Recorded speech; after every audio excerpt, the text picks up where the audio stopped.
1 second, I am just getting the presentation ready to go. So I guess good afternoon, everybody. My name is Avi Markovitz. I come from the Holocaust Museum and Tolerance Center in New York. And one of our jobs is to help educate, teach students, teachers, adults how to combat and to fight injustice. And injustice can be bullying, and injustice could be because someone may be a certain color or has a certain religion, that people aren't nice to them. But one of the ways that we do that, being that we're the Holocaust Museum and Tolerance Center, is learning from our past. And what I wanted to do today is share an incredible story of a brilliant artist that lived during the time of the Holocaust, which is approximately 75 years ago, uh, who came from Czechoslovakia, which is in Europe. And so, what we're doing today is through this incredible gift, it was a birthday gift to his son Tommy. We're going to learn a little bit about what it was like growing up during the time of the Holocaust and what it was like living as a Jew during that time period. So we're first going to watch a 3.5 minute video. Again, if you have questions immediately, you can put them in the chat and I will respond.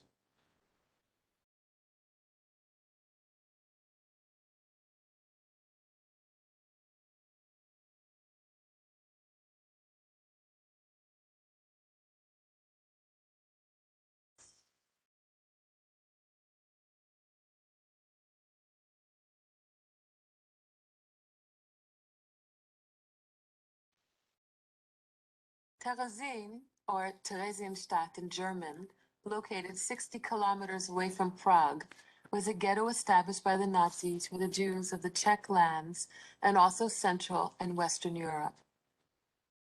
It was originally established in the 18th century as a garrison town, and during World War I, it functioned as a military prison.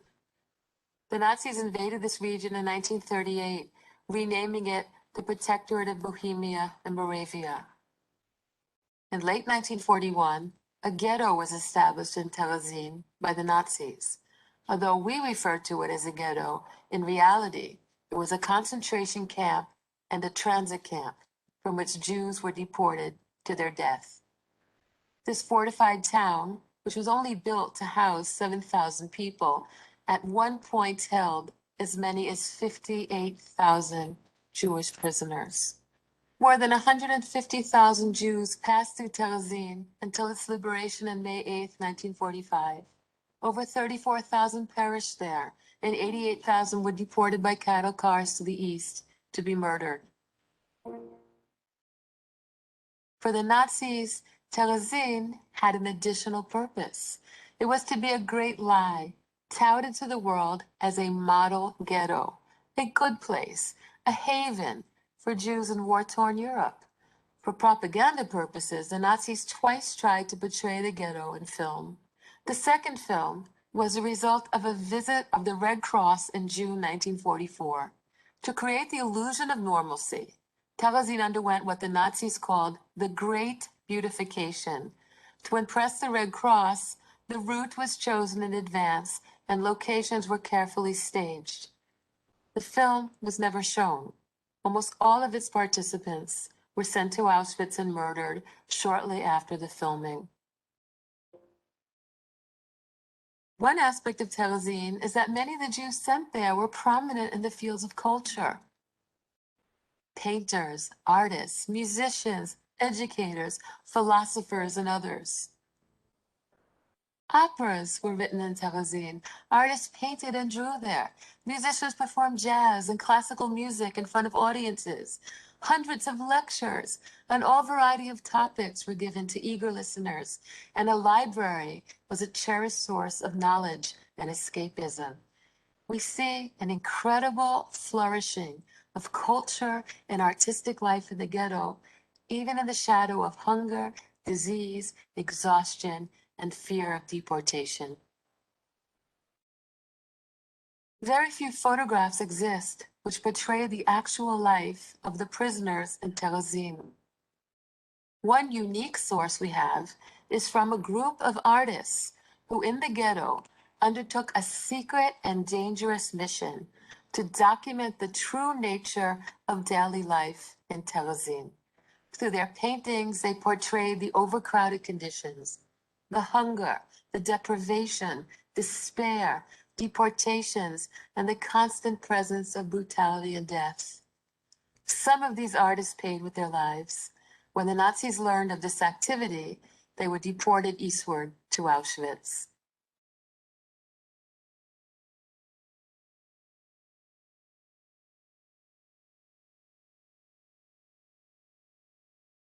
Okay, guys. So what you just heard is during 1939 to 1945, there were concentration camps and there were ghettos. Ghettos were places where Jews were put into in a very small area, and they had to figure out how they were going to live with little food, no schooling, uh, and very bad health conditions. In one of the ghettos, which we're going to talk about today, is called Terezin. And what's important about this is if you heard Liz Ellsby speak about in the video is in many cases during the Holocaust, unfortunately, injustices were done to so many Jews, injustices were done to blacks, injustices were done to people of different religions, of different genders. And what the Nazis tried doing was at the very end trying to destroy it all so there would be no evidence. But amazingly, in this ghetto Teresian, over 6,000 pieces of art and poetry were saved. And as you may have heard, some of the artists actually documented what happened. So, one of the things I wanted to share with you today is one of the artists who was in charge of documenting what was happening. His name was Bedrich Fritta, who was from Czechoslovakia, and his job for the Nazis was drawing blueprints in charge of the technical department. Being that there were so few things for kids, on Tommy's third birthday, being that he was an artist, Fritta created 55 pictures as a picture book for his son. So the other thing I wanted to share with you is they didn't find this book until many years later. Tommy, when he was 3 years old, may or may not remember the story, but when Tommy was older, he did get this incredible, incredible present from his parents. So I'm here to now tell you that Tommy is all grown up now, but he wanted me to share a story with you about something that happened to him when he was little. And the story starts many, many years ago in a country far, far away. There lived a little Jewish boy named Tommy. And what you're seeing is little Tommy looking out of the ghetto window. When Tommy was little, he had to move with his mommy and daddy, many other friends, into a ghetto. A ghetto is a place near the city, but not really in the city. And it is surrounded by walls. You couldn't leave. And this ghetto was called Terezin. You can see that it's winter now, but it will be spring soon, and there will be leaves on trees out there. Everything Tommy owns, he had to bring with him in that one suitcase. I have a question, guys, if someone wants to put in a chat. If you could only take one suitcase, Tommy's only been able to take one suitcase with him. What would you put in that suitcase? Anyone like to share something in that chat?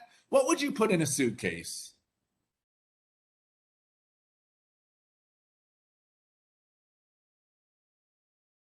Clothing. Excellent, Addy. Anyone else want to share?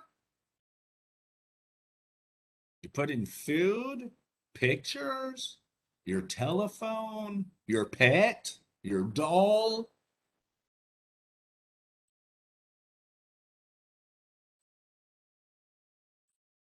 Okay, well, if anyone wants to add, by all means, throughout this presentation, you can. So what we do know already at a young age for everyone to understand that Tommy was just like you and me at 3 years old.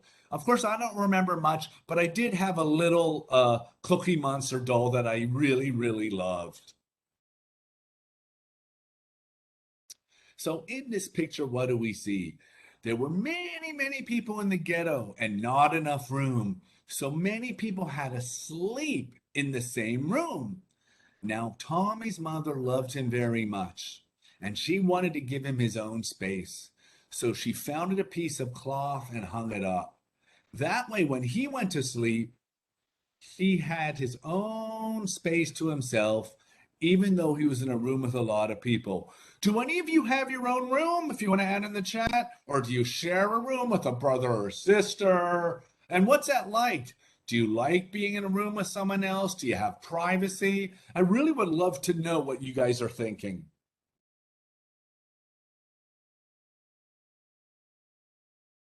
Oh, you have to share a room with your sister. Do you like that? Do you like to share a room with your sister?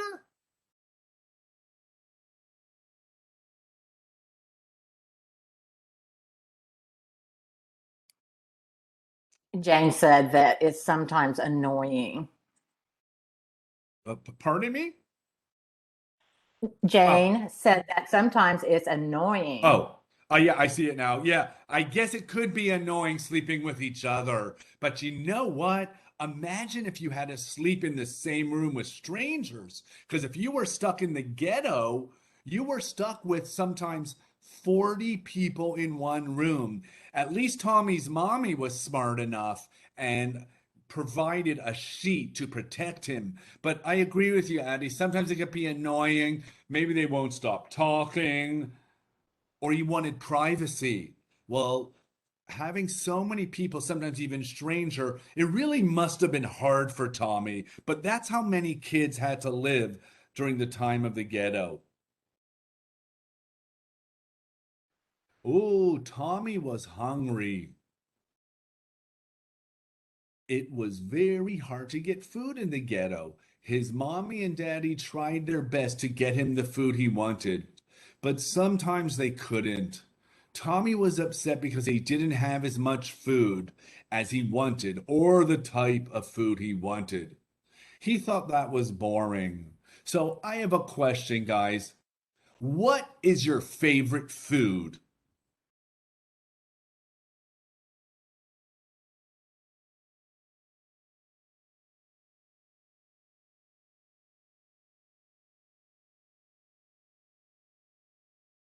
Okay. Oh, yummy. Pasta and cake. Well, I sounds delicious, but could you imagine eating pasta and cake every single day for years? Because one of the problems was if you lived in the ghetto, sometimes all you had was a potato. So first, you could imagine you'd be hungry, but I'm guessing adding one of the other things is you would be upset and annoyed having the same thing to eat. And that was one of the problems when you lived in the ghetto because there were so few things you could eat. Oh, so to start with it, I'm going to show you this picture of a cake. It was Tommy's birthday. Remember, guys, there was a wall, and not enough food, and everybody was hungry. It was really hard to get some kinds of food. So Tommy wanted for Tommy's mommy to make a birthday cake, but she couldn't get the stuff she needed. The flour, the sugar, the butter. But Tommy's daddy was a painter, and instead of a cake, he made a whole book of paintings. So, what's important, guys, is to know even though sometimes they didn't have the ability to have the food they wanted, these incredible artists making beautiful pictures as presents. So instead of getting a cake, Tommy got this pictures. But I love my favorite is a vanilla cupcake with vanilla icing and sprinkles. If it was my birthday, I was upset. I would have been upset. But in the ghetto, you didn't have that choice. Anyone want to tell me what their favorite flavor birthday cake or cupcakes that they love? Can someone want to share with me?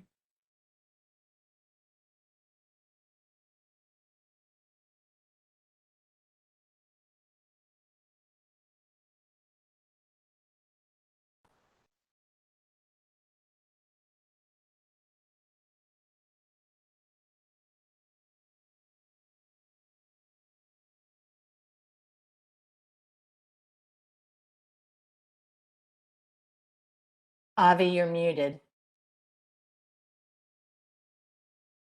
Sorry, guys. Addie, that sounds delicious to have lemon with lemon frosting and strawberries with strawberry frosting and rainbow sprinkles. Amazing. Actually, my children love everything lemon. But imagine if you couldn't have that. And that's what it was like living in the ghetto. So, one of the cool things, as you're going to see throughout these slides, you're going to see all these pictures that Tommy's daddy made for Tommy about dreams he could have. Oh, I believe I hear there's different more comments. So I apologize, guys. So let me look.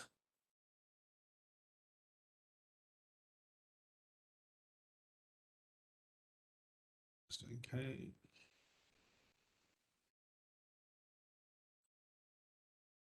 Just see some of the other answers. Close. Okay. So we have a special letter that we got from Tommy's daddy that was written to all of you. Or I'm sorry, for Tommy when he became a daddy. And I just wanted to share this letter. He goes, I'm going to talk about myself, but first I want to tell you what happened yesterday evening. I told little Katya a story about the dwarf that lost his hat. Katya is a relative of mine that lives in Jerusalem. She heard the story and she fell asleep with a smile on her lips. I love to tell stories to all my children. I prepared an album for every one of them in which I wrote about their first steps, their first words. I made pictures and I also put photos inside. So, do any of you guys remember pictures of your mommy and daddy took of you that may be on your phone when you were a baby?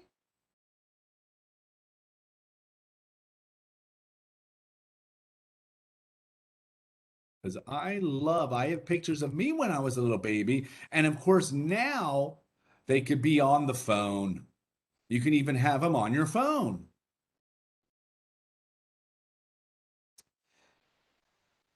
So I'm going to continue now with the story. Yeah, Addie, love it. Mommy has pictures of me and my sister, and they're always fun. But as you can imagine, when Tommy was a little boy, they didn't have those cameras because they were stuck in the ghetto. There was no place for them to have uh, that opportunity. So what was amazing was that Tommy's daddy would draw pictures. So now I'm going to continue reading the letter that Tommy wrote when he was older. I was born far away from here in a city called Prague in Czechoslovakia. It was a beautiful city. A large river flows through it and many bridges go over it. It is a city with many old buildings and synagogues. Synagogues are places where Jews pray, just like if you're a Muslim, you may pray in a mosque, or if you're a Christian, you may pray in a church. In my eyes, the city of Prague looks like cities that appear in legends. My family used to live in Prague. My grandmother and grandfather, my father, Bedrich Fritta, my mother, Hansi, and myself. We had a beautiful home. Everyone was happy until the Nazi soldiers captured Prague. Many Jews lived in Prague, but the Nazi soldiers that captured the city did not want Jews to live there. He continues writing, they discriminated against the Jews. They stole their property and they moved them into a different city, a special one. My family there moved there with all of the other Jews. There were high walls around the city, and no one could go out or run from there. This was called the Teresian ghetto. In the ghettos, my parents and I lived in a small room. My father, who was an artist, and his friends, who were artists, were forced by the Nazi soldiers to make beautiful paintings for them and their commanders. In the evenings, my father and his friends secretly made different pictures. They made pictures of people who were suffering in the ghetto, the houses in the ghetto, and the Nazi soldiers who were terrorizing the Jews. After 2 years in this terrible place, my third birthday was getting close, and my father said, I want to make a book of pictures for my son Tommy. So my father made me a picture book that tells about me, about colors and foods and birds and animals and vehicles that can take you to different places around the world. Through these pictures, I could learn about life outside the Teresian ghetto and the beautiful life I would have when the war was over and I could leave the ghetto. So, what's important, guys, what Big Tommy was saying to everybody is hey, I was stuck in this ghetto. We didn't have TV, we didn't have phones, we didn't have internet. I had no idea what it was like to live outside the ghetto. So, what was amazing is through my daddy's pictures, Tommy was saying, I was able to use my imagination and think about what it would be like to have different jobs, to live in a different country, and to have all these different activities. Because Tommy didn't have the toys, he didn't have all the types of things that we have today. And Big Tommy ends his letter by saying, but when the war was over and I and other Jews left the ghetto, my father and mother were not alive. Leo Haas, my father's friend, and his wife Erna adopted me as their son. This book was preserved, it was saved in my new house. When I get sad, I open the book that my father Bedrich made for me. I look at me, little Tommy, who is depicted in the album, and my heart is warmed. The album looks very much like the other picture albums that I have prepared for my children, and like the albums that your parents prepare for you with love. Now that you have seen the book that my father prepared for Tommy, I want to wish you life without war. What he's saying, just not life without war, life without injustices. I hope that we will not need any more soldiers, that children will not suffer anymore. Without the laughter of children, the world would be very, very sad. Yours, Big Tommy. So, guys, does anyone want to share with me one of the favorite pictures, either that they took or their parents?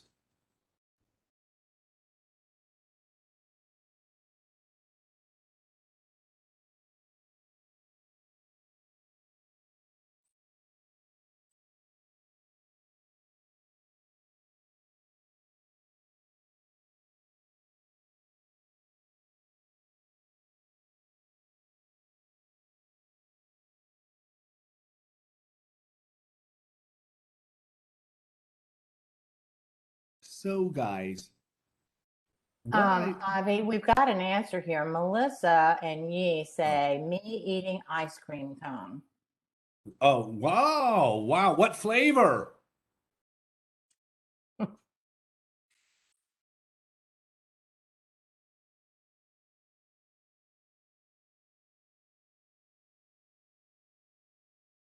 Vanilla. Oh, yummy. Vanilla is one of my favorite flavors too. So, guys, what we're going to do now is look at some of the pictures of what Tommy, daddy, drew for him.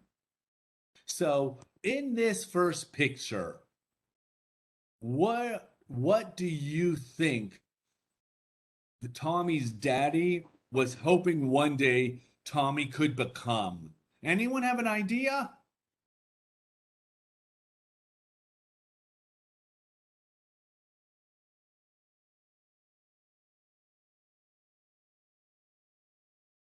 See big building. Photographer. Oh, a photographer, absolutely. Could be an idea from this picture. But we also see bridges.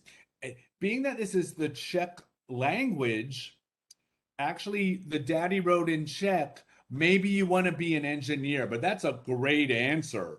Let's look at the next picture. Oh, wonder what's Tommy doing here? What do you think the daddy's telling Tommy to be doing, guys? Sweeping. Awesome. That is a wonderful answer. And guys, what I think maybe just like, you may have chores at home. Actually, guys, what type of chores do you have at home?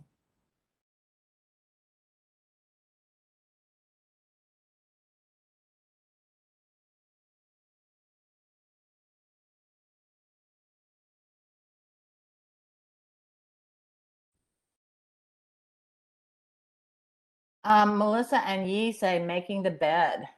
Oh, making the bed. Very good. And I know we've someone else pick up toys, unloading the dishwasher. Exactly. So even though Tommy was stuck in this ghetto, just like you guys, he still had chores he had to do.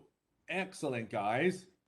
So what else did Tommy have to do? Ooh, what do you think happened in this picture, guys?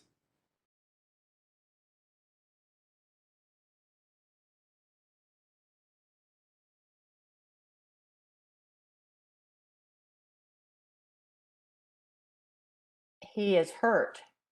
Yeah, and just like other kids, sometimes people get hurt, just like anyone else. Excellent answer. Oh, let's look at Tommy's face here in this picture. Guys, does he seem happy to have this toy? No, correct, Andy. Just like you. Sometimes don't we get frustrated as kids? But the difference is, guys, Tommy, if you remember, he was stuck in one room. So it was very frustrating. Just as you said before, Addie, if you're stuck in the same bedroom to sleep, sometimes with your sister, it's a lot of fun. Sometimes you may want privacy. Well, it must have been very tough for all of these children who were stuck in the same room with strangers. Ah, what do you think you see in this picture, guys?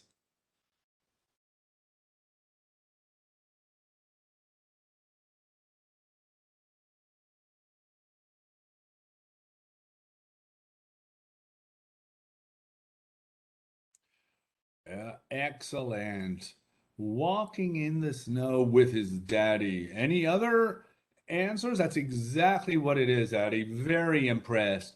That at the end of the day, you hopefully you have the opportunity, if you have a mommy, a daddy, an aunt or uncle, that even when it's a challenge sometimes, like when we were in quarantine, are there things you can do? It's spending special time with your daddy or your mommy or a brother and your sister to be with your family, that even though there was this very challenging place to live behind walls, that they still tried making the best of it and to have that special time of enjoying the weather with family. Now, this is what I want to ask. Let's go through some of these pictures. One of the ideas, guys, was for Tommy's daddy saying, hey, you know what? Hopefully one day the war will end and all of your dreams can come true.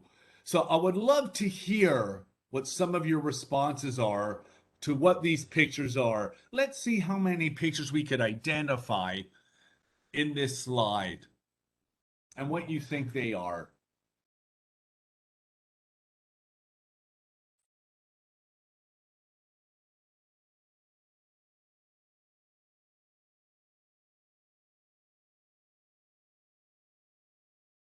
Ideas for jobs. Which one? I don't know. Ideas for jobs is what Ah, Melissa said. awesome. We definitely got ideas for jobs he could become. Can you continue on that? What type of jobs?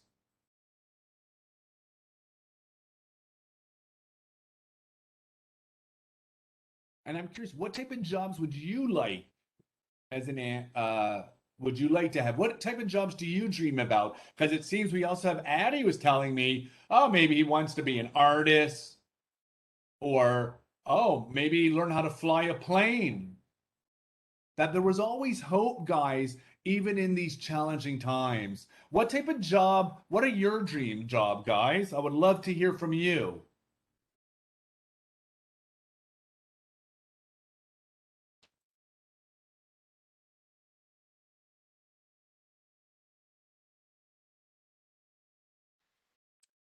Colin wants to be a chef.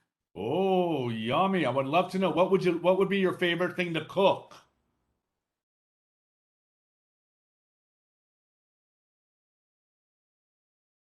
We also have a hydroponic farmer, Oh, wow. That's an archaeologist. Oh, really? Wow. That's a very impressive field. So Colin says he would make pizza and cakes. Yummy. I would definitely go to your restaurant. Now, does anyone notice this picture? There looks like an Eskimo, and either it could be someone from Brazil or from a lost tribe. What do you think this picture with the Eskimo and either someone from like the Amazon, why do you think the daddy drew a picture like that? Anyone have an idea?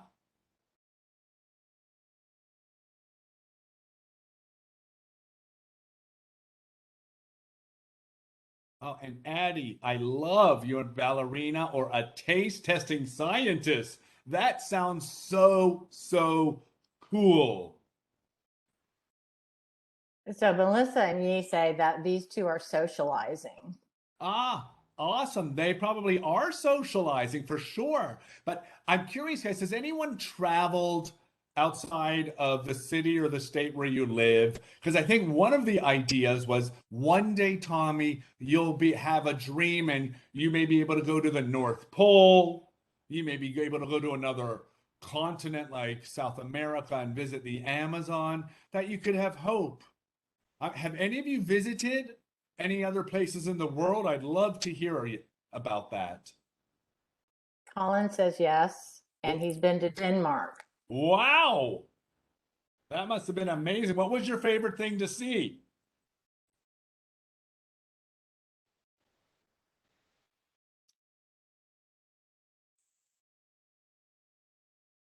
My uncle's wedding. Oh, wow. And wow, I gave him Addie. I used to live in Alaska and we would travel to the indigenous villages. Wow. Addie, where in Alaska did you live?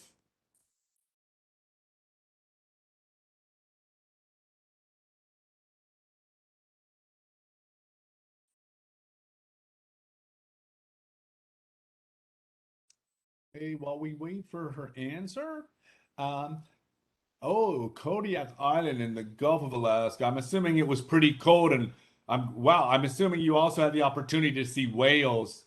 So one of the things, guys, that we could all remember is when we were trying to manage the quarantine during COVID, and it was tough for all of us. But what I always love to think about that Tommy's daddy was sharing with Tommy is to use your imagination. Think about your big dreams on where you want to travel, where you want to visit, what type of job you want to have, because there's so many incredible things in the world. And even though there is a wall around you, and even though Tommy didn't have the toys, and sadly, the mommy didn't have the flour and the sugar and the butter to make the cake. They still made the best of it. Just as like when one of you shared with me, Daddy and Tommy had just a wonderful day. enjoying the outside in the snow, that we have to make the best of what we have and be thankful and have gratitude for what we have. Roof, having food, having a family are so important in our lives. Oh, so I have a question, guys. Anyone have an idea? What's Tommy doing?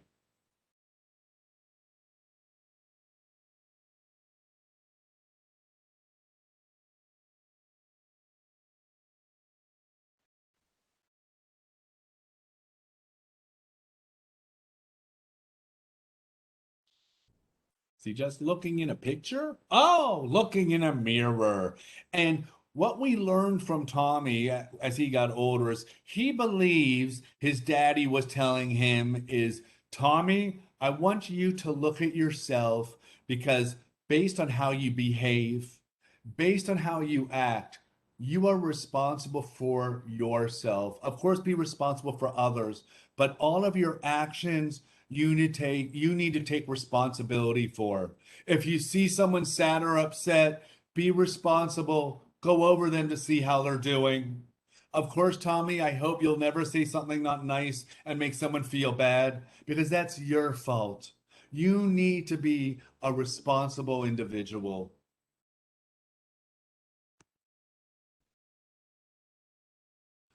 So, going back to this picture, does anybody see the picture of the boy reading a book? What do you think that means?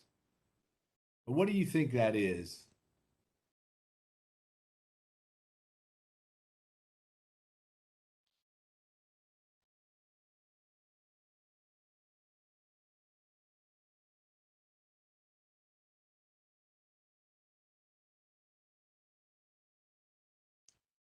Okay. So, one of the things we learned, guys, is it was very tough. Many of them didn't have school, they didn't have kindergartens. In Um, yeah. we've got a couple answers here. Colin says keep learning. And then Melissa says priest. And Martina says research. Wow. And then Addie says he could be reading his book that his dad made. Wow. All of them are awesome answers. And it probably could mean all of that, guys. Because one of the challenges we do know is they didn't have uh, schools. It was so challenging for so many people that lived in the ghetto, guys. So one of the things I really want to end with all of you is another message that Tommy would share with his children. He shares a story of a little boy who always got angry. And it didn't matter. He'd wake up angry. He'd have breakfast and be angry, have lunch and be angry, go to bed and be angry. So one day, this young boy, the daddy said, you know what? I want you to go to grandma and grandpa's house on the farm. Of course, the boy was angry, but the boy went to the farm. And right away, the boy started screaming, I don't want breakfast. I don't want lunch. I'm bored. So the grandpa said, you know what? I want you to go outside and you see in our beautiful farm, we have this brand new white fence. Every time you're angry, I want you to take a nail and hammer it into the fence. So the boy said, oh, okay, Grandpa. So by the end of the day, there was like 37 nails. By the end of the day, the boy was pretty tired. The next morning, the boy woke up. He wasn't angry yet. Oh, but by lunchtime, he started getting angry again and he started hammering in some nails. But it was a little less. It was only 28 nails. By the fifth day, the boy woke up, breakfast, played, had lunch, but by dinner time, he got upset again and he hammered it, but only around 5 nails. And by the sixth day, he didn't have to hammer any more nails. All of a sudden, Grandma came out and said, what did you do to my beautiful fence? It was a perfect white fence. Immediately, Grandpa said, "Oh, don't worry, Grandma. Our grandson will take out all the nails." So the next day, on the seventh day, the boy took out all those nails, and some actually, even the nails took out a piece of wood. And then Grandma said, look at all these holes in the in here in the fence. What are we gonna do?" So Grandpa said, "Don't worry, Grandma. Our grandson is gonna paint and have filler and fix this beautiful fence."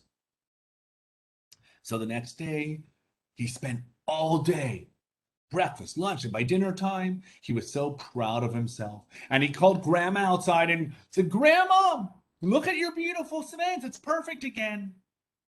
And Grandma said, "You know what? I really am proud of you. But it's not a perfect fence. Underneath that paint, underneath the filler, are those holes." And then Big Tommy says, "You know, the lesson that we can learn from this, guys, is we really have to be careful how we act and behave. Because even if we cover something up like the fence, there's still a scar that's left behind." During COVID, guys, during the quarantine, sometimes it probably got frustrating, but we still, just like that picture of Tommy's daddy made for Tommy, of him looking in the mirror, that we still, as best as possible, want to try to be responsible for ourselves and how we act towards one another. So to end, guys, what's so important to understand is even during these horrible times known as the Holocaust, kids had to survive. Sometimes they didn't have birthday cake. Sometimes they may have only had a potato to eat. Sometimes they may not have had school in many cases. But as best as possible, they still made the best of the day, even in those challenging times. And one of the other lessons, as just Tommy said, as Big Tommy, he really hopes and prays that we won't need soldiers anymore, and not for there to be war, and that children can be happy again. But the idea of gratitude, the idea that we need to say, "Mommy, Daddy, Grandma, Grandpa, I love you." The idea to say thank you, the idea to open a door for someone, and to celebrate the incredible lives that we have for today. And that is one of the most important messages, that even in these tough times, to find a way to find meaning within your life. Is there any more questions?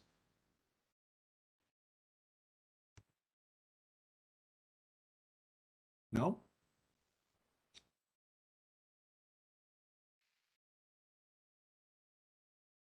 I'm not seeing any more questions. Okay. Okay, guys. Thank you. And I wish you a great rest of your day. And I hope, again, one of the things that you learn from this story is that even in challenging times, that you always have the opportunity to present kindness to one another. Okay, guys?